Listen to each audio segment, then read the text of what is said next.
Hola, buenas tardes a todos, bienvenidos a una nueva charla. Hola Gaby, Mili, Jorge, Aníbal, bienvenidos a todos. Vamos a dar comienzo a la charla. Hola Martín, bienvenido a la charla acerca del octavo mandamiento, no robarás. No deberíamos tener muchos problemas para entender este mandamiento, ¿verdad? Hurtar es apropiarnos sin permiso de algo que pertenece a otra persona.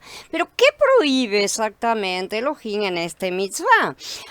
Yahweh prohíbe no solamente el robo. ¿No saben que los injustos no heredarán el reino de Elohim?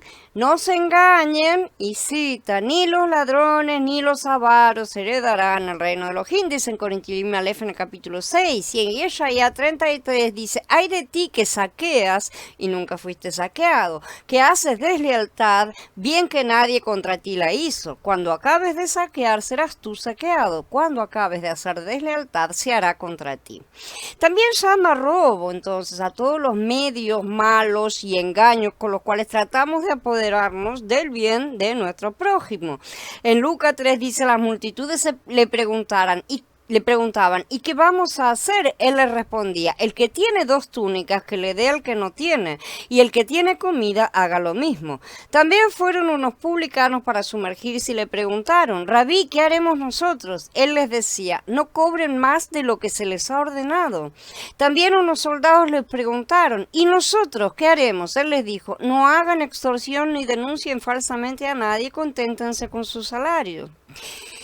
En Tesalonicenses Aleph, en el capítulo 4, dice que ninguno agravie ni engañe en nada a su hermano, porque el Adón es vengador de todo esto, como ya les hemos dicho y testificado.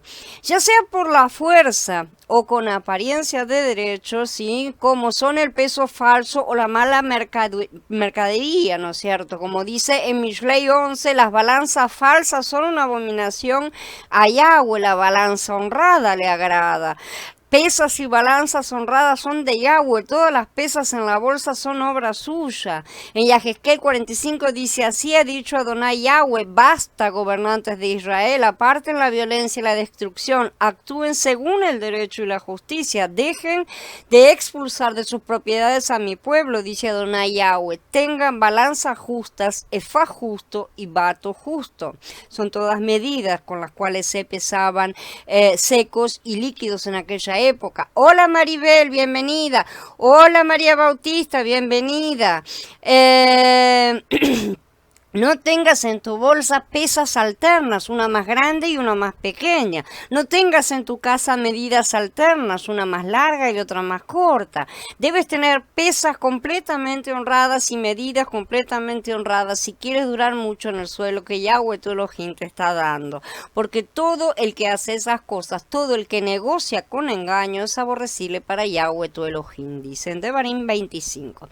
O sea, también la moneda falsa y la usura, ¿sí? O cualquier otro medio prohibido por Elohim están dentro de este mandamiento que es el robo, ¿no? ¿Quién morará en tu santo monte? Pregunta David. El que dice varias cosas, y entre ellas dice el que presta su dinero sin exigir intereses, ¿sí? Y en Lucas 6, el Adón dice, ustedes en cambio amen a sus enemigos y hagan el bien y presten sin esperar ningún provecho. Además prohíbe toda avaricia y todo uso inútil de sus dones. Y cada uno de estos aspectos está atestiguado por textos de los 2 testamentos, ¿no es cierto? O sea, en todas las escrituras se habla acerca de este asunto. Hurtar viola la ley de Elohim sobre la propiedad. Entonces, la primera norma que Yahweh dio al hombre está relacionada con la propiedad. Cuando puso a Adán en el huerto del Edén, sí le mandó que lo guardase, ¿no es cierto? Esto establece por primera vez el principio de la propiedad. Él le dio el derecho, ¿no es cierto? Le dio toda la autoridad para gobernar sobre la tierra. Después, en el resto del Tanaj, Elohim enseña a su pueblo la diferencia entre poseer y robar también. La ley de la propiedad reconoce que unos tienen más que otros, pero todo el mundo es propietario de algo. Este principio queda claro cuando Kefar recordó a Ananías Hananías, que mientras retuviera la propiedad en su poder, podía hacer con ella lo que él quisiera. Entonces Shimón Kefal le dijo: Hananías, ¿cómo es que el Satán invadió tu corazón para que mintieras al Espíritu de Santidad y retuvieras secretamente parte del precio del campo? Si se quedaba sin vender, ¿no seguía siendo tuyo? Y después de vendido, ¿no estaba el precio en tu poder? ¿Cómo es que se te ha ocurrido una cosa así en tu corazón? No has mentido a los hombres, sino a Elohim. En Maaseh, capítulo 5. El pecado no consistió en que se guardara parte del dinero de la venta, sino que mintiera Elohim. Realmente ese fue el pecado. Y Yahshua en alguna de las parábolas también toma como referencia el derecho sobre la propiedad, lo menciona varias veces, ¿sí? Si todo el mundo tiene alguna posesión y Elohim reconoce este hecho, por muy pequeña que sea, apoderarse de ella a la fuerza y con engaño significa violar este derecho que él nos ha dado. Sin embargo, ciertas posesiones pueden haber sido obtenidas ilegalmente o inmoralmente, como ya sabemos. Hurtar es también el deseo de conseguir algo a cambio de nada, sin trabajo, básicamente. Sí, aprovecharse el esfuerzo de otros sin costo alguno para el ladrón, ¿no es cierto? Salvo si es sorprendido y detenido, ¿no? Este es el ruaj codicioso del que nos habla Agur en los proverbios, ¿no es cierto? Y por las comparaciones vemos que nunca está satisfecho. La sanguijuela tiene dos hijas, dame y dame. Hay tres cosas que son insaciables porque nunca dicen basta: la fosa, el vientre estéril, y la tierra que no consigue suficiente agua, y el fuego que nunca dice basta.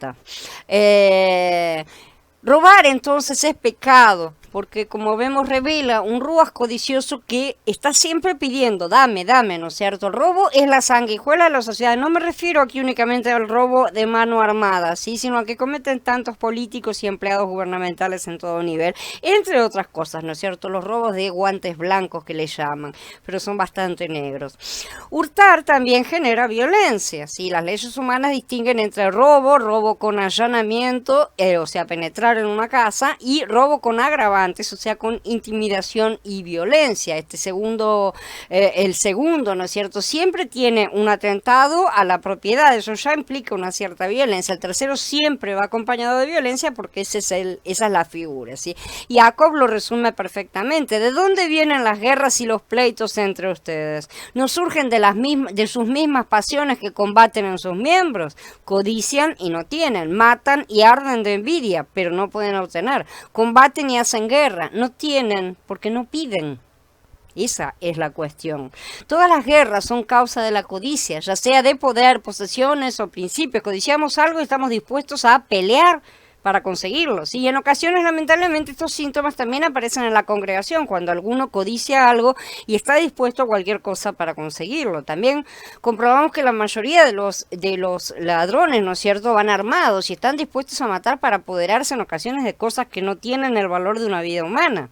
Una cosa lleva a la otra, ¿no es cierto? Por otro lado, la respuesta al robo también engendra la misma manera de violencia, ¿no es cierto? La primera reacción de una persona a la que le han robado es la venganza. Eso es lo que dicen, ¿no es cierto? Si lo agarro, lo mato. Una cosa así, ¿no es cierto? Muchos han matado realmente a ladrones por la misma pequeña cosa, un reloj, un celular, por la misma pequeña cosa que podrían haber sido matados ellos, ciertamente, ¿no es cierto? No hay medida, no hay noción del valor de una vida. Por eso las leyes humanas limitan la agresión, ¿no es cierto?, del que defiende sus propiedades, ¿sí? Tal como sucedía en el Tanaj también, en que Elohim tuvo que poner límite a la reacción violenta que el robo puede llegar a suscitar. ¿Qué convierte a alguien en un ladrón? El deseo de tener lo que no le pertenece, básicamente y simplificado, ¿no? Ese deseo puede volverse tan fuerte que hasta lleve a gente buena a hacer cosas malas. En algunos casos, quienes se hacen ladrones nunca se arrepienten y no vuelven atrás ni vuelven a hacer lo bueno. Una de esas personas fue un apóstol de Yahshua que se llamaba Judas Iscariote, ¿no es cierto? Judas sabía que robar era malo porque era judío, lo habían enseñado todas las leyes, ¿no es cierto?, la ley de Elohim desde pequeño. Cuando él creció, conoció al Adón y se convirtió en un apóstol, en un discípulo suyo, ¿no es cierto? Y Yahshua y los apóstoles viajaban y comían juntos. Todo el dinero del grupo se guardaba en una caja y Yahshua se la dio a Judas para que él la cuidara, ¿no es cierto? Por supuesto, el dinero no le pertenecía a Judas, pero él empezó a tomar dinero de la caja. Miriam, la hermana de Lázaro, tomó aceite de la mejor calidad y lo derramó sobre los pies de Yahshua, pero Judas se quejó. ¿no es cierto? Dijo que ese aceite se debería haber vendido para dar el dinero a los pobres. En realidad lo que él quería era tener más dinero en la caja para robar más, ¿no es cierto? Como lo acusa Yahan en el capítulo 12. Y Yahshua le dijo a Judas que dejara tranquila a Miriam, que había sido tan bondadosa, pero a Judas no le gustó que Yahshua dijera aquello, entonces se fue a donde estaban los sacerdotes principales, que eran enemigos de Yahshua, y lo entregó a cambio de 30 monedas de plata. Otro que también hizo estas cosas fue Acán, ¿no es cierto? Que vivió en la época de Moshe en el desierto. Ustedes recuerdan que lo vimos, ¿no es cierto? Acán vio un vestido hermoso, una barra de oro y algunas piezas de plata, ¿sí? Ninguno de esos objetos le pertenecía. Las escrituras dicen que eran de Yahweh, porque el pueblo de Elohim se los había quitado a sus enemigos y eran anatema. Pero Acán los deseaba tanto que los robó. Otro ejemplo, un día David estaba observando por la ventana y vio una hermosa mujer llamada Bathsheba. Siguió mirándola y pensando en traérsela a su casa para estar con ella. Sin embargo, era la esposa de Urías, ¿no es cierto? Un pequeño detalle. ¿Qué debería haber hecho David? David debería haber dejado de pensar en Bathsheba, ¿no es cierto? Pero no lo hizo. Así que se la llevó a su casa y se encargó de que mataran a Urías. ¿Por qué David hizo esas cosas tan malas, no es cierto? Porque deseó una mujer que era de otro hombre. Básicamente el deseo nos lleva a cometer otras transgresiones juntamente con la con la transgresión del robo en sí mismo. Hola Mariel, bienvenida. Hola Katy, hola Gerardo, bienvenidos a todos. Entonces, después David se arrepintió, como sabemos, ¿sí? Yahweh le permitió seguir con vida, pero desde entonces tuvo muchísimos problemas. Su hijo Absalón quiso robarle el puesto de rey. Cuando la gente iba a ver a David, Absalón los abrazaba y los besaba. ¿Sí? Las escrituras dicen, Absalón siguió robándose el corazón de los hombres de Israel. Ahí es otra forma de robar cosas, ¿no es cierto? Finalmente consiguió que aquellas personas quisieran que él fuera el rey en lugar de David, y sabemos que tuvo toda una serie de acontecimientos, ¿sí? ¿Y qué fue lo que hizo el primer ladrón? El primer ladrón sabemos quién es, Hasatán, ¿no es cierto? Él quiso que la gente lo adorara a él en vez de Elohim, pretendió robarle la gloria a Yahweh, ¿no es cierto? De manera que Hasatán estaba robando cuando hizo que Adán y Jabá le obedecieran, porque les robó la adoración que le pertenecía a Yahweh de sus hijos. Entonces ahora tenemos más o menos lo que es la idea básica del robo. Vamos a hablar de la ley de la restitución, algo que ya hemos estudiado en parte en otros capítulos, ¿no es cierto?, en otra serie, pero vamos a retomar un poquito acá. En Shemot 22, ¿no es cierto?, es el capítulo más básico que revela la mente de Elohim con respecto al robo, porque ahí están explicadas todas estas cosas. Los primeros 4 pasukí dicen, cuando alguien robe un buey o una oveja y lo mate o lo venda, pagará 5 bueyes por el buey y 4 ovejas por la oveja. Si al ladrón lo sorprenden forzando su entrada y lo matan a golpes, no hay culpa de asesinato en este caso. Si ha salido ya el sol, hay culpa de asesinato en ese caso. Él tiene que hacer restitución. Si no tiene los medios, será vendido por su robo. Pero si lo que robó, sea buey o asno o oveja, se encuentra vivo en su poder, pagará el doble. Quien es encontrado culpable de robo, o sea, atrapado en el acto, ¿no es cierto?, con el producto del hurto encima, ¿no?, debe pagarle a su víctima una doble restitución.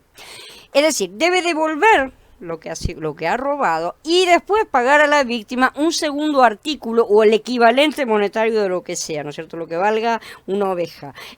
Por lo tanto, lo que pretendía robar a su víctima vuelve sobre su propia cabeza. ¿Sí? Esa es la ley de el ojo por ojo que vamos a ver en todas partes en las escrituras, ¿sí? Como si su víctima le hubiera robado el mismo artículo, ¿no es cierto? La misma cosa. Todo es doble. Como podemos ver, el principio es siempre doble en las escrituras, ¿no es cierto? Ya lo hemos visto en el caso de asesinato. La pena es la muerte, evidentemente, vida por vida, ¿no es cierto? La víctima, en esencia, le hace al ladrón lo que el ladrón le hizo a él. Así es como Elohim mide la justicia, ¿sí? Todo vuelve. El que a espada mata, a espada muere. Esa es la justicia de Yahweh. Cuanto mayor es el delito, mayor es el pago de restitución y el juicio siempre encaja con el crimen. Sin embargo, si un ladrón no puede devolver lo que ha robado porque no tiene con qué, ya sea porque lo vendió, lo mató, lo que sea, porque además porque no tiene dinero, entonces el ladrón va a tener que, si lo perdió, perdón, si lo vendió y lo mató, tiene que pagar 4 veces en el caso de una oveja. ¿Sí? La ley está expresada en términos animales, que era lo más fácil de robar en aquella época. Ya un buey, ¿no es cierto? Tiene que restaurarlo 5 veces porque el buey es una herramienta de trabajo para el hombre, ¿no es cierto? Es la herramienta de trabajo con la cual trabajaba en el campo, ¿sí? Entonces era el tractor de aquella época para los hombres y sin él no podía realizar toda una tarea en el campo que era enorme, ¿no? Por lo tanto, robar el buey provocaba más daño que robar una oveja, ¿no es cierto? Porque por eso la pena era mayor. Sí, en el caso de robo, un jefe de familia no era responsable si mataba al ladrón a la noche, como vimos, ¿sí? Esto era porque era probable que no pudiera ver al ladrón, ¿no es cierto? Si se estaba armado, si era peligroso, ¿no es cierto? Y se defendía como podía. Pero si lo encontraba durante el día, no podía matarlo. Esto es lo que mencionamos antes, que Yahweh puso freno a la rabia de la persona que es víctima de un robo, ¿no es cierto? No se puede matar a un ladrón porque la pena de robo no es la muerte, ¿sí? No está determinado de esa forma, a menos que obviamente el ladrón fuera una amenaza directa y lo fuera a atacar, ¿no es cierto? Bueno, entonces sería defensa propia y sería otro caso. Estas entonces son las leyes básicas de la restitución que se encuentran en las escrituras, en la mente de Elohim. Hola Viri, bienvenida. En el Berija leemos que un recaudador de impuestos llamado Zaqueo también se arrepintió de su pecado de recaudar impuestos, más impuestos de lo que se debía, ¿no es cierto? Que era lo que hacían los recaudadores en esa época. Entonces Zaqueo, puesto de pie, le dijo al ladrón: mira, don, la mitad de mis bienes la doy a los pobres, y si en algo he defraudado a alguno, se lo devuelvo cuadruplicado. Zaqueo entendió muy bien la ley, ¿no es cierto? En Shemot 22. Sabía que era así, de esta manera, que un hombre debía arrepentirse de su pecado de robo, ¿sí? A menudo el mundo de la congregación sin ley de hoy, ¿no es cierto? Ha llegado a esperar gracia sin arrepentimiento o arrepentimiento sin restitución, ¿no es cierto? Pero Yeshua reconoció la fe en el corazón de Zaqueo por su disposición justamente a pagar la restitución y cumplir con la ley. Si un ladrón se negaba a pagar la restitución como exigido, ¿no es cierto?, podía llegar a ser condenado a muerte, ahí sí, pero su falta era la falta de arrepentimiento. Comparece ante los sacerdotes levíticos o ante el magistrado a cargo en ese momento y preséntale tu problema. Cuando ellos te anuncien el veredicto en el caso, tú llevarás el veredicto que se te anuncie en ese lugar que escoja Yahweh, observando escrupulosamente todas las instrucciones que se te den. Debes actuar en armonía con las instrucciones que te den y las reglas que te entregues. No debes desviarte del veredicto que te anuncien ni a la derecha ni a la izquierda. Si un hombre actúa presuntuosamente y desatiende al sacerdote encargado de servir allí a Yahweh tu Elohim o al magistrado, ese hombre debe morir. Así eliminarás el mal de Israel. Todo el pueblo oirá y tendrá temor y no actuará presuntuosamente otra vez. O sea, este hombre no sería condenado a muerte por el robo original. El robo no tiene pena de muerte, pero sí por desobediencia al tribunal, al negarse a arrepentirse y restituir, o sea, a obedecer el veredicto dado por los sacerdotes, que son los representantes de Yahweh. Entonces estaba revelando ante Yahweh mismo, ¿sí? Por supuesto, no es probable que un hombre persistiera en su negativa, ¿no es cierto?, de pagar la restitución si entendiera que la consecuencia era la muerte, ¿sí? Entonces, por eso Devarim 17 dice: entonces todas las personas oirán y tendrán miedo y no volverán a actuar presuntuosamente. Ese es el objetivo final, ¿no es cierto? Si un hombre es declarado culpable de pecado, pero está convencido de su inocencia, que es otro caso, el procedimiento adecuado sería someterse a la decisión del tribunal, pero apelar el caso ante el tribunal divino y dejar que Elohim investigue y emita su veredicto desde el trono. Yeshua hizo esto cuando se sometió como un cordero a la matanza, ¿no es cierto?, sabiendo que el Padre lo justificaría. La prueba se encontraría en su resurrección y ascensión al trono, justamente.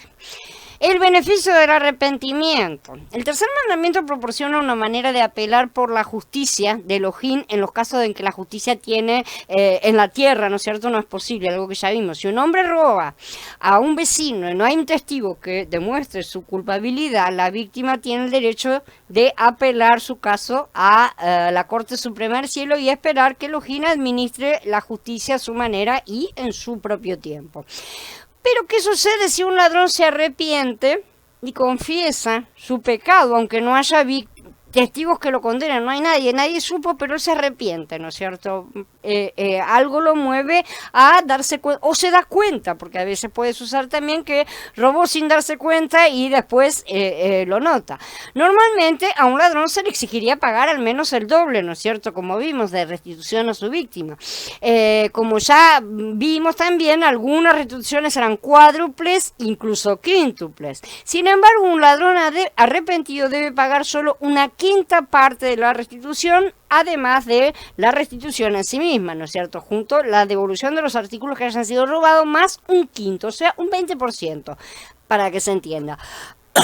Habla a los israelitas: cuando un hombre o una mujer comete alguna falta contra otra persona, siendo así infiel a Yahweh, y esa persona reconozca su culpa, confesará la falta que ha cometido, hará restitución de la suma principal y le añadirá una quinta parte, dándosela a quien haya perjudicado. Dice Bamidbar en el capítulo 5. Este pasaje se encuentra a pocos pasuquín antes de la ley de los celos, ¿no es cierto?, que ya estudiamos. Estas leyes se agrupan para mostrar ejemplos de pecados sin testigos.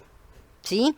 En cada caso a una persona se le pide que confiese si es culpable, pero como no hay pruebas suficientes para establecer la culpa en una corte terrenal, estos casos deben manejarse de manera diferente. Si no confiesa su pecado, entonces se le puede pedir a cualquier sospechoso que haga un juramento de inocencia en la corte divina, ¿no es cierto? Y por un juramento se resuelve toda contienda. Pero si un pecador se arrepiente, ¿no es cierto?, y confiesa su pecado, paga solo la quinta parte, agrega solamente la quinta parte del valor del artículo robado como restitución más el artículo robado, ¿no es cierto? Solamente agrega una quinta parte. Entonces, la mayoría de los casos de robo son obvios para las personas, ¿no es cierto?, hoy en día, pero hay algunos casos que son más oscuros, a menos que estudiemos la ley. Por ejemplo, ¿qué sucede si una fogata se sale de control y quema campos que son propiedad de otros? ¿No es cierto? Esto no es exactamente un robo, sí, a menos que se haga deliberadamente, ¿sí? Ese es otro asunto.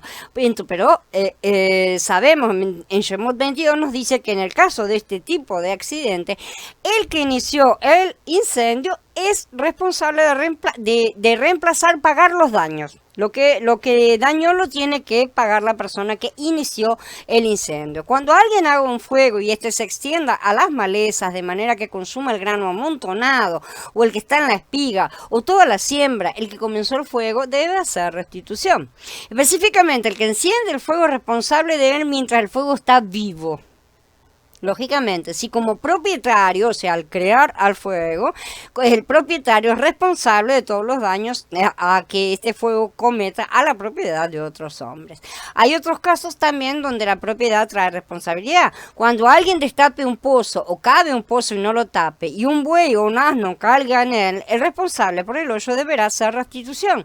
Le pagará el precio al dueño, pero se quedará con el animal muerto. Dice Shemot 21. En otras palabras, uno no puede simplemente culpar al buey o al burro de ser burro, ¿no es cierto?, de haberse caído en el pozo por estupidez o descuido. La muerte del animal es el propio juicio en sí, ¿sí? Pero el propietario del pozo es responsable, así como el que enciende el fuego es responsable de cualquier daño que pueda causar en otra propiedad.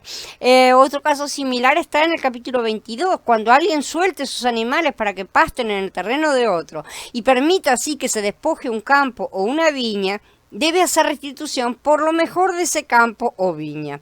No está claro si la intención de la ley se refiere a un acto intencional o no intencional. Esa parte no está tocada, por así decirlo, ¿no es cierto? O sea, parecería que fuera no intencional. De cualquier manera, sin embargo, el propietario es responsable, por así, el propietario responsable debe pagar la restitución por las acciones de su animal. Puede afirmar ignorancia, ciertamente, o sea que no sabía, pero sigue siendo responsable de cualquier manera, como el dueño del buey. El abuso de confianza. Otro caso es cuando un hombre puede confiarle a su vecino sus bienes mientras sale de la ciudad. Si un ladrón vino y robó esa propiedad encomendada, ¿se debe responsabilizar al vecino o no?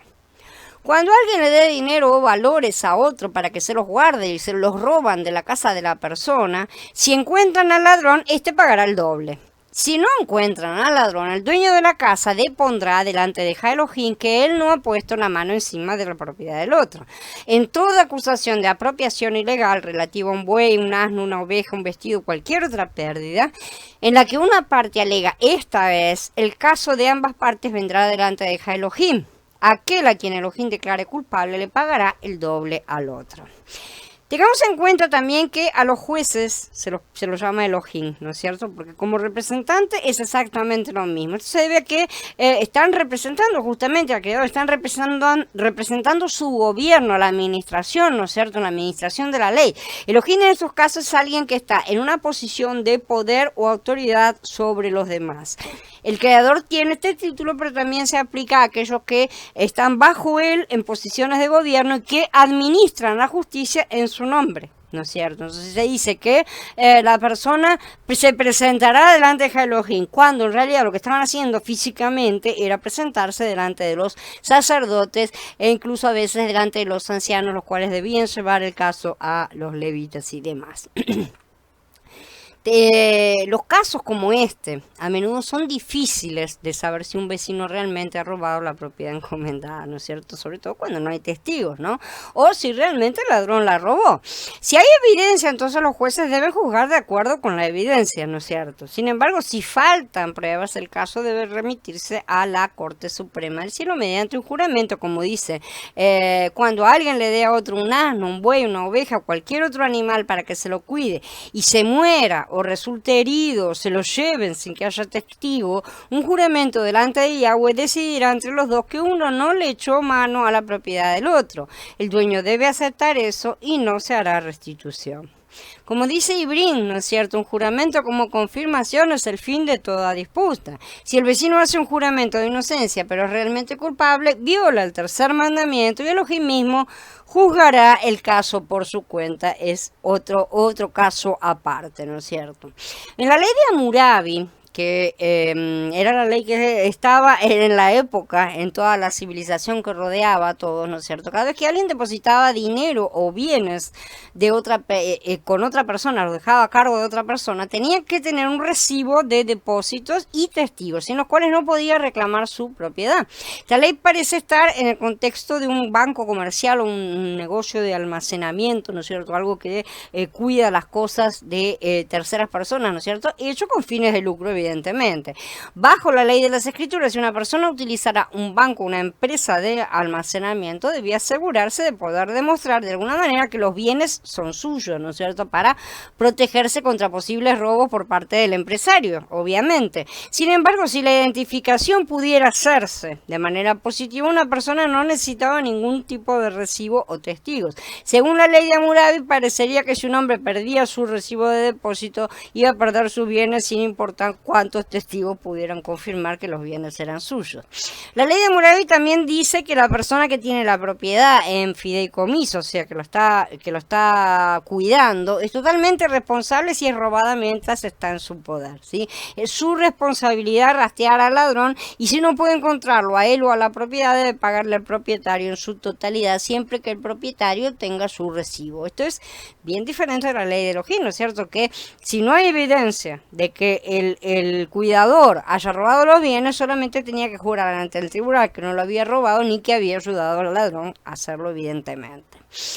pérdida entonces de la propiedad sin resolver, que es lo que sucede. Cuando alguien le dé al otro el asno, ¿no es cierto? Y todas esas cosas, como mencionado recién, un animal, cualquier otra cosa para que lo cuide y se le muera o se lo roben, ¿no es cierto? Tiene que aceptar justamente el juramento. Por lo tanto, si la propiedad se daña o se pierde mientras está bajo el cuidado de esta otra persona y ningún testigo puede declarar nada, el asunto se pone en manos de la Corte Suprema, ¿no es cierto? La ley aquí tampoco especifica si qué hacer si la pérdida fue por causa del descuido del administrador. Hay muchos casos que se pueden llegar a agregar, ¿no es cierto? Porque cada caso es una cosa aparte, ¿no es cierto? Tiene sus propias circunstancias. La ley en sí, las cosas que aparecen en las escrituras, no pretenden ser un código de leyes que contemplen todos los casos. La cuestión es justamente que el hombre razone al aplicar las leyes dentro de la mente de Yahweh, ¿no es cierto? Sin embargo, en estas situaciones, cuando el descuido resulta el descuido de la persona, una mala administración, dejó a las ovejas sueltas y se las comieron los lobos, una cosa así, por ejemplo, ¿cierto? Entonces la persona descuidada sí es totalmente responsable y tiene que pagar tiene que restituir lo dañado. El caso del secuestro, que es otro tipo de robo. La ley de Hammurabi exigía la pena de muerte si un hombre secuestraba al hijo de un hombre libre. Sí. La ley de Elohim no hace distinción entre clases de personas y dice, el que secuestra a un hombre, ya sea que lo venda o se encuentre en su poder, será condenado a muerte. El secuestro exige la pena de muerte porque no hay forma de pagar una restitución doble sin que una parte inocente pague por el delito de la parte culpable. O sea, no se puede secuestrar a otro sin cometer el mismo delito, ¿no es cierto? Así que no hay forma, la pena es la muerte. Los objetos perdidos. Si ves extraviado el toro o la oveja de tu hermano, no lo ignores, ¿sí? Debes regresárselo a tu hermano. Si tu hermano no vive cerca de ti y no sabes quién es, te lo llevarás a tu casa y permanecerá conmigo hasta que tu hermano lo reclame. Entonces se lo devolverás. Debes hacer lo mismo con tu asno, harás lo mismo con su vestido y así también harás con cualquier cosa que pierda tu hermano y que tú la encuentres. No debes permanecer indiferente. Así que si un hombre pierde algo y otro lo encuentra, el buscador no puede reclamar lo que ha encontrado. Ah, lo perdiste, ahora es mío. ¿No? Como hacen tantos. Debe devolverlo al legítimo dueño. Si el propietario legítimo no puede ser localizado, tiene que cuidar de la propiedad hasta que el propietario aparezca, ¿no es cierto? Esta ley se da en términos de bueyes, ovejas, burros, incluso prendas de vestir, como podemos ver. O sea, cualquier tipo de objeto que se encuentre perdido. Somos afortunados realmente de tener esta ley porque Elohim mismo, él tiene muchas ovejas perdidas, ¿no es cierto? Cuando las encontramos tenemos que cuidarlas hasta que Elohim venga a buscarlas. Las congregaciones o las denominaciones que reclaman a las ovejas de Elohim como si fueran propias son culpadas de robo, justamente. Tienen que considerarse a sí mismos como administradores y no como los dueños de las ovejas perdidas. Y Ezequiel 34 habla de los pastores que explotan y comen a las ovejas como si fueran sus propios dueños, ¿no es cierto? Entonces obtenemos mucha información sobre un problema serio de la congregación al comprender las leyes de las ovejas perdidas y las leyes del robo. Aquellos que se niegan a estudiar la ley por lo general se encuentran con falta de sabiduría y entendimiento que nos ofrece la Torah y específicamente el octavo mandamiento en este asunto. Otro caso es si un hombre toma prestado el equipo de su vecino y ese equipo se rompe mientras lo está usando. ¿Quién es responsable? Cuando alguien le tome a otro un animal prestado y se le muera o se le golpee sin que el dueño esté con él, tiene que hacer restitución. Si su dueño estaba con él, no se necesita hacer restitución, pero si era alquilado, tiene derecho a cobrar el alquiler. Entonces, si alguien toma prestado un equipo, ¿no es cierto?, y se rompe, el prestatario tiene que repararlo antes de devolverlo, ¿no es cierto? A menos que el propietario también haya sido contratado para trabajar con su propio equipo, en cuyo caso, si se le rompe al mismo dueño, ¿no es cierto? Es importante tener la revelación de Elohim sobre esto para evitar disputas sobre responsabilidad, ¿no es cierto? Tenemos el caso también del robo de los primogénitos de Elohim, que ya empieza a entrar en el área espiritual, ¿no es cierto? Hola Abdiel, hola Karina, bienvenidos. Elohim reclama a todos los hijos primogénitos del hombre o la bestia. No retendrás lo mejor del primer producto de tus lagares. Me darás el primogénito de entre tus hijos. Harás lo mismo con tu ganado y tus rebaños. 7 días se quedará con su madre, el 8º día me lo darás, dice Shemot 22. Los deben ser entregados a Elohim en el 8º día, ¿no es cierto? Si los hombres no lo hacen, es un crimen de robo contra Elohim. Simple. Pocos siguen esta ley hoy, ¿no es cierto? Porque no han escuchado hablar de ella siquiera. Esto es parte de la ley de los primeros frutos, donde Elohim reclama los primeros frutos de la cosecha, los rebaños y las manadas, y de nuestros primogénitos también. Eso también profetiza de los hijos de Elohim, ¿no es cierto? Los vencedores que deberán ser presentados a Elohim en el momento de la primera resurrección de Hitgalut 20, ¿no es cierto? La ofrenda de los primeros frutos santifica el resto de la cosecha, y es la señal de que la cosecha puede comenzar a hacerse. Así también vemos que cuando la primera resurrección presente a los hijos de Elohim al Padre, entonces comenzará la cosecha de almas más grande y más productiva, o sea, el resto de la cosecha, ¿no es cierto? Hitgalut 20 indica que esa cosecha va a durar 1000 años, como ya los hemos estudiado, tiempo durante el cual el reino de Elohim va a crecer hasta que llene toda la tierra, como profetizó Daniel. El conflicto histórico se ha centrado alrededor del primogénito, al menos desde los días de Moshe, ¿no es cierto? Cuando el faraón ordenó a todos los hijos varones que todos los hijos varones de Israel fueran arrojados al río, ¿no es cierto? Al Nilo. Fue un intento satánico de matar al libertador que debía llegar.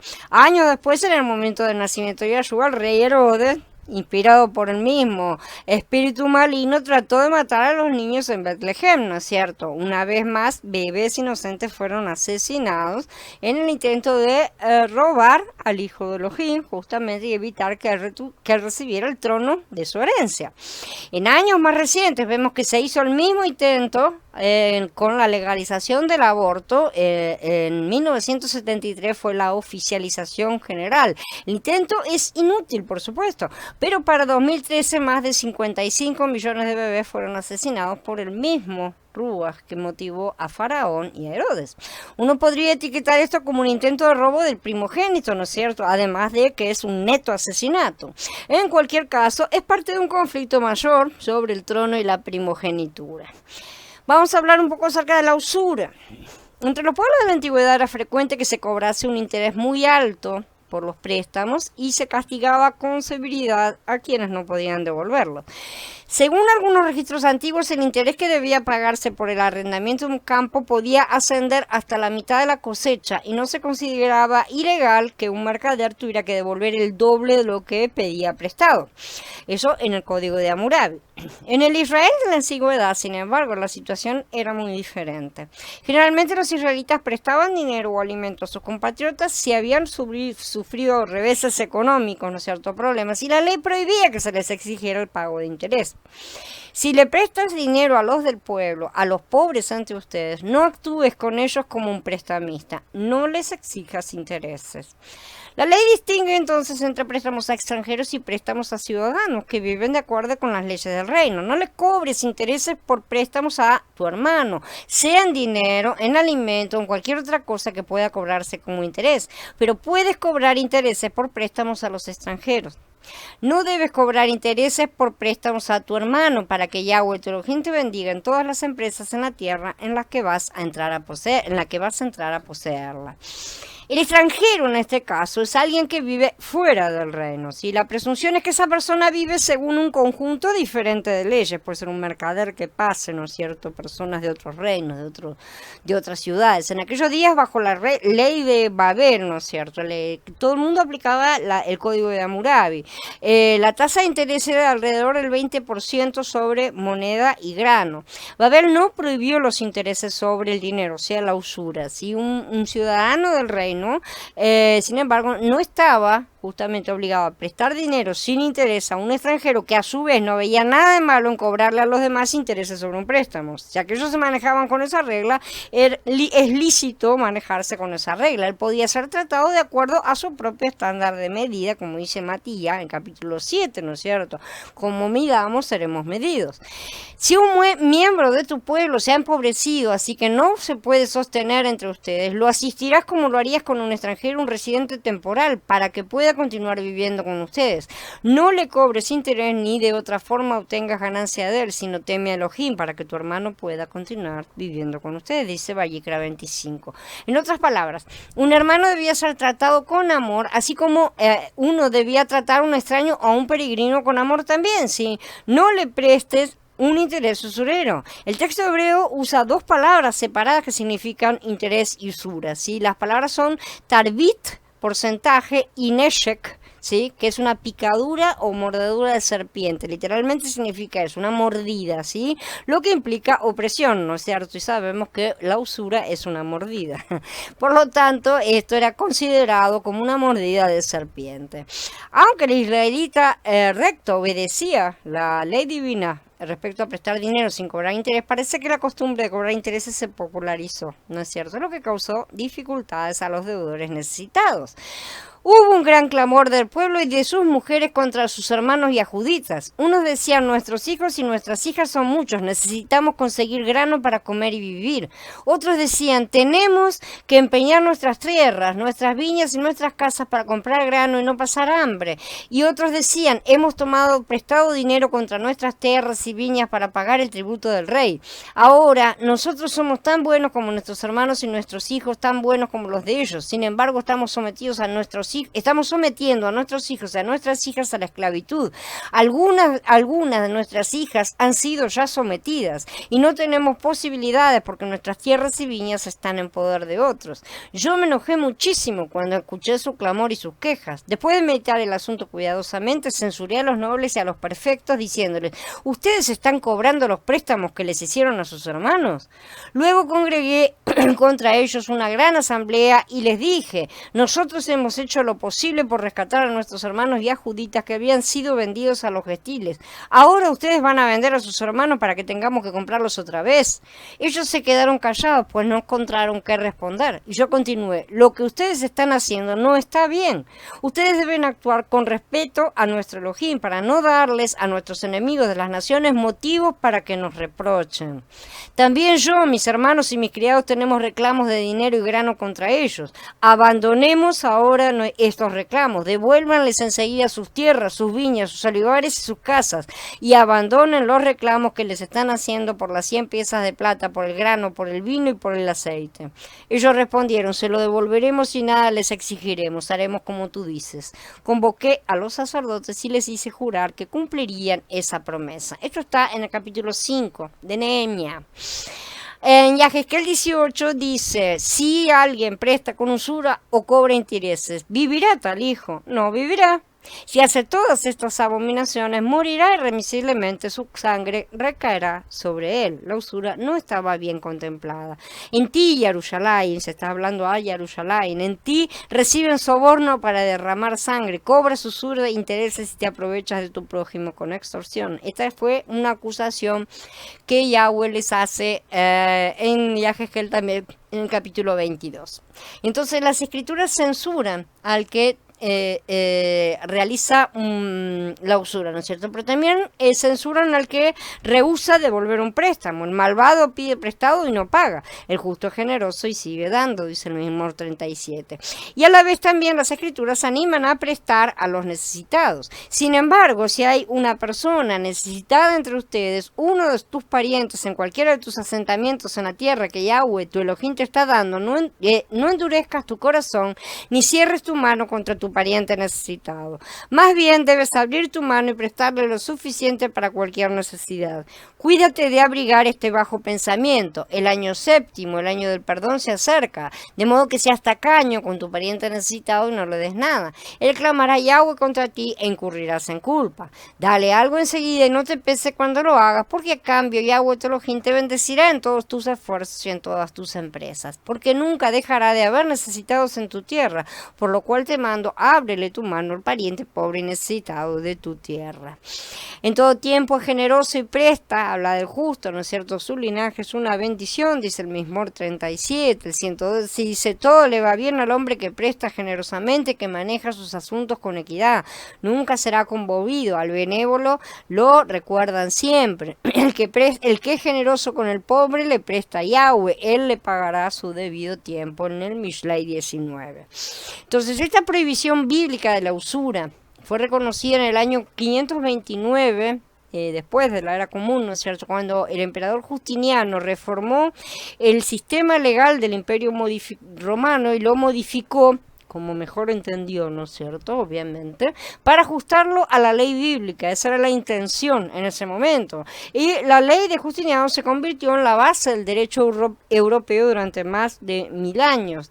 Sin embargo, el papado permitió que los judíos prestaran dinero a intereses, y eso fue lo que sucedió durante toda la Edad Media. Incluso la Iglesia les prestó dinero regularmente a lo largo de los siglos, ¿no es cierto? Ocasionalmente la Iglesia usaría la ley que prohíbe la usura para justificar la cancelación de deudas. La Iglesia debería haber tenido un estándar de medidas para todos los hombres, el mismo estándar, ¿no es cierto?, incluidos los judíos, pero esto no se hizo, como tantas otras cosas que la Iglesia no hizo correctamente. Esta debilidad e inconsistencia eventualmente dio paso a la legalización de la usura en la Iglesia misma, y esto ocurrió después del Tratado de Letrán en 1929. El Papa Pío XI hizo un tratado con Mussolini que estableció la Ciudad del Vaticano como un estado de la ciudad, ¿no es cierto?, la ciudad de estado. Mussolini pagó al Vaticano 90 millones para compensar a la Iglesia por su pérdida de los estados papales en 1870. Si las inversiones de la donación de Mussolini, donación entre comillas, sí aumentaron a 2.000 millones para años más tarde, ¿no es cierto?, en 1940. El dinero se utilizó entonces para crear el Instituto de Agencias Religiosas, incorrectamente llamado de esta manera, porque en realidad es el Banco del Vaticano, ¿sí? Y esto fue creado en 1942. El Vaticano comenzó a ejercer la práctica regular de la usura, justamente, y la usura fue quitada silenciosamente de su lista de pecados. Por medio de la usura, los banqueros han ganado un enorme poder sobre los gobiernos, esclavizando a las personas sin su conocimiento. Este es el resultado de despenalizar el pecado. Las naciones están bajo la maldición de la ley que se encuentra en Devarim 28. El extranjero en tu medio se alzará sobre ti cada vez más alto, mientras tú te hundes cada vez más bajo. Él será tu acreedor, pero tú no serás su acreedor. Él será la cabeza y tú la cola. Todas estas maldiciones te caerán, te seguirán y te alcanzarán hasta que quedes eliminado, porque no le hiciste caso a Yahweh ni guardaste los mandamientos y las leyes que te ordenó. También se debe mencionar que si configuramos una cuenta que genera intereses en un banco, ¿sí?, si nosotros abrimos una cuenta de una caja de ahorro, por ejemplo, que genera intereses, una letra de cambio que también genera intereses, alguna otra institución financiera que maneja este mismo tipo de cosas, en este sistema babilónico actual, no es una violación de la ley bíblica. Si el sistema financiero de hoy es una entidad de Babel, por lo tanto, si dan algún interés sobre un préstamo en un banco, es como prestarle dinero a un extranjero que no está suscrito a las leyes de Elohim, como ya vimos un poco antes, ¿no es cierto? Son extranjeros en el sentido bíblico, por lo que no está prohibido obtener intereses sobre esas cuentas bancarias o anualidades o como lo que sea que se encuentre. Vamos a hablar un poquito del fraude. El fraude es el engaño deliberado o la perversión de la verdad, el torcimiento de la verdad para inducir a otra persona a deshacerse de algo valioso que le pertenece, a renunciar a un derecho legal, ¿no es cierto?, a tratar de engañarlo. Significado básico de la palabra hebrea que se traduce defraudar, ashak, es abusar de la fuerza, poder o autoridad sobre otros, y por eso también se traduce como oprimir muchas veces.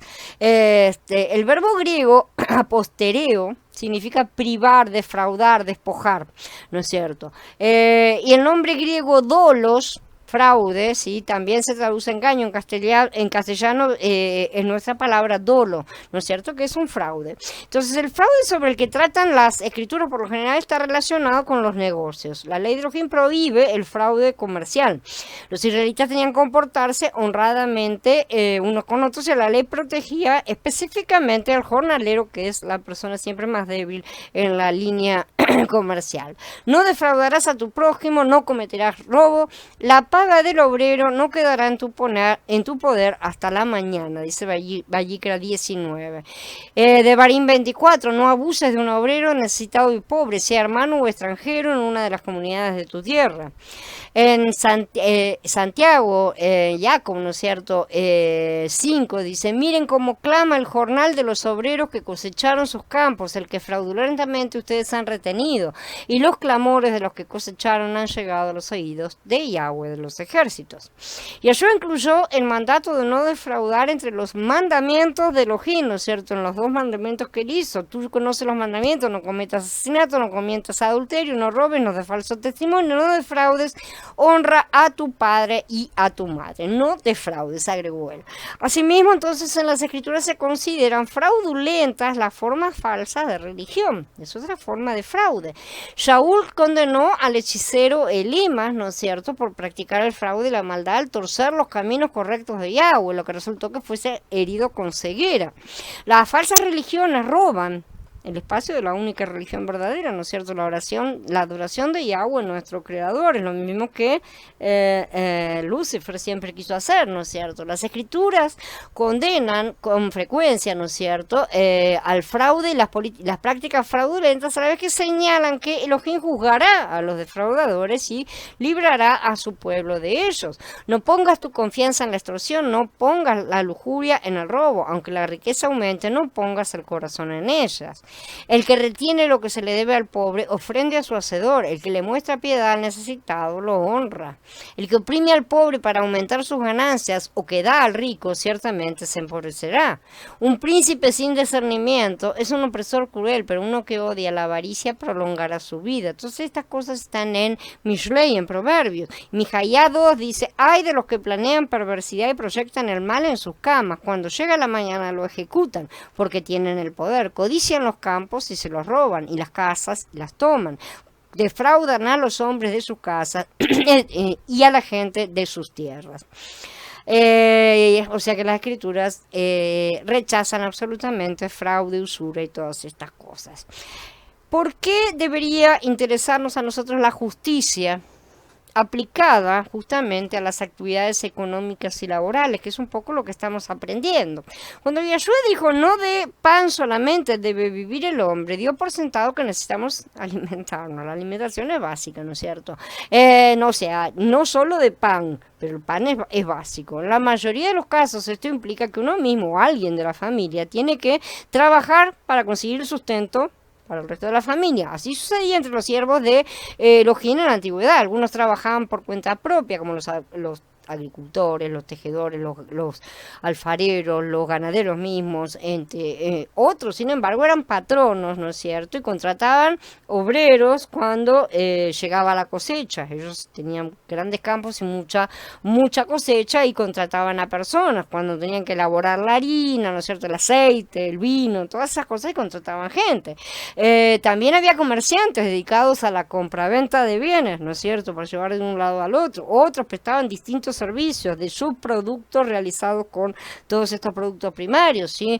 Tenemos los techadores y los músicos, son mencionados dentro de las escrituras. Son tipos de profesiones que tenían, ¿no es cierto? Es cierto que los procedimientos técnicos pueden parecer distintos, pero el criterio de Yahweh sobre las actividades que realizamos es siempre el mismo. En los mensajes que transmitió por boca de los profetas, Elohim indicó que espera que su pueblo se comporte con rectitud en todas estas facetas de la vida. Vamos a examinar algunas indicaciones sobre el tema y vamos a pensar en formas de demostrar la justicia divina. Elohim declaró mediante Malachía: pero antes me adelantaré a contender contra ustedes y actuaré como un acusador implacable contra los que no me tienen respeto, los que practican hechicería, que cometen adulterio, que juran falsamente, que le roban a los obreros sus salarios y que pervierten la causa de la viuda, el huérfano y el extranjero, dijo Yahweh de los ejércitos. Entonces Yahweh censuró a quienes trataban injustamente a sus empleados asalariados, ¿no es cierto? Era muy grave entonces este pecado. Bueno, él lo puso al mismo nivel que la hechicería, el adulterio y la mentira. Entonces, los creyentes sabemos que él condenará a los fornicadores, los que practican hechicería y todos los mentirosos, ¿sí? De manera que es un pecado importante. Lo que ocurría en el trabajo no era una simple cuestión de ética humana, estaba implicada la justicia de Yahweh. En su parábola sobre los jornaleros de la viña, recordamos, ¿no es cierto?, Yahshua reconoció que el propietario tenía el derecho de fijar la retribución y las condiciones laborales, ¿no es cierto? Al mismo tiempo hay otro detalle significativo en esa parábola. Todos los obreros recibieron un denario, es decir, la paga diaria convenida, ¿no es cierto?, sin importar que hubieran trabajado la jornada completa o no. ¿Se acuerdan, no, de la parábola? También observamos que el dueño no se aprovechó de los jornaleros para aumentar sus propias ganancias, pagándole un proporcional, ¿no es cierto? Si contratamos a una persona, ¿por qué debemos preocuparnos de que reciba el trato debido? Si poseemos un negocio y tenemos empleados, o incluso si contratamos los servicios de alguien para un trabajo, por un periodo, ¿no es cierto?, ¿qué puede decirse del salario, las exigencias, las transacciones económicas? ¿Se ajustan a lo que indica Malajía? Es bueno plantearse estas cosas, ¿no es cierto?, porque las escrituras también condenan a los que defraudan a los asalariados, ¿sí? Jacob le dice que Yahweh se opone a ellos. Por lo tanto, se puede afirmar con toda razón que la persona injusta en el pago del salario del trabajador no conoce la voluntad de Yahweh porque no imita la justicia divina. Nosotros somos llamados a hacer eso. Ahora veamos por qué estaba Yahweh en contra de ciertos hombres influyentes del tiempo de Osea. Los oficiales de Yehudá han actuado como los que mudan los linderos, sobre ellos derramaré mi ira como agua, dice en el capítulo 5. ¿Qué abuso estaba denunciando Osea? Bueno, las parcelas donde se ganaban el sustento a los agricultores de Yehudá, si tenían linderos o límites, ¿no es cierto?, que estaban marcados con piedras o estacas, ¿no es cierto? Por eso los que mudan los linderos estaban achicando el terreno, robando terreno, literalmente, y privaban al labrador de parte de su medio de vida, ¿no? Entonces esto era un robo neto y claro. Por lo tanto, Shea comparó a los príncipes de Yehudá, que deberían haber sido los defensores de la justicia justamente, con ladrones de tierra. No mudes los linderos de tu vecino, establecidos por generaciones previas en la propiedad que se te entregará en la tierra de que Yahweh tu Elohim te está dando para que poseas, decía Devarim en el capítulo 19, y en el 27 agrega: maldito el que cambie los linderos de su vecino, lo cual indica que la cosa es grave, hay una maldición de por medio, ¿no es cierto? Entonces es una cosa importante. La gente remueve los linderos, roba rebaños y los apacienta, se llevan el asno de los huérfanos, toman de prenda el buey de la viuda, a los necesitados los desvían del camino, a todos los pobres de la tierra los fuerzan a esconderse, dice Job en el capítulo 24. Y en Mishlei 22, en Proverbios, dice: no quites los linderos antiguos que pusieron tus ancestros. No había que modificar el tamaño del terreno determinado para cada una de las familias porque había sido otorgado por el propio Yahweh.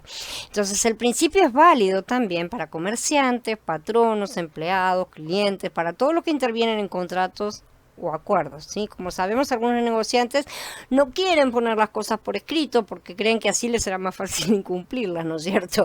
O puedan exigir más de lo acordado. Otros sí firman contratos, pero con cláusulas en letra chiquita, conocemos la letra chiquita, ¿no es cierto?, preparadas para manipular la situación en beneficio propio, aunque perjudican a la otra parte.